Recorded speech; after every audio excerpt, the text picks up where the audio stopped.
Hello guys, ഞാൻ മാസിൻ. ഞാനിന്ന് നിങ്ങൾക്ക് എങ്ങനെയാണ് പോർട്ടൽ ഉണ്ടാക്കുന്നത്, ഇതേപോലത്തെ പലതരം പോർട്ടൽ ഉണ്ടാക്കുന്നതാണ് കാണിച്ചു തരാൻ പോകുന്നത്. ഇങ്ങറ്റുള്ള 2 പോർട്ടലും നിങ്ങൾക്ക് അറിയാമായിരിക്കും.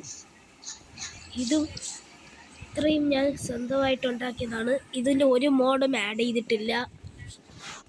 ഇതുണ്ടാക്കാൻ വേണ്ടി അതിനുവേണ്ടി നിങ്ങൾക്ക് ഈ കാണുന്ന 3 ഐറ്റംസാണ് വേണ്ടത്.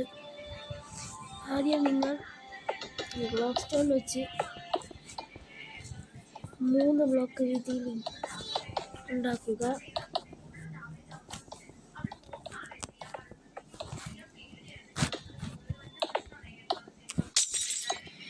നടുക്ക് 2 ബ്ലോക്ക് ഇട്ടിരിക്കുക. എന്നിട്ട് താഴെ 2 ഐറ്റം ഫ്രെയിം ഇങ്ങനെ വെച്ചെടുക്കുക. ഇവിടെ വെള്ളം ഒഴിക്കുക. ഗൈസ്, നമ്മളെ എയ്തർ പോർട്ടൽ സെറ്റ് ആയിട്ടുണ്ട്. ഇതേപോലെയാണ് ഞാൻ ഈ കാണുന്ന ഇത്രയും പോർട്ടൽ ഉണ്ടാക്കിയത്. Tata, bye bye.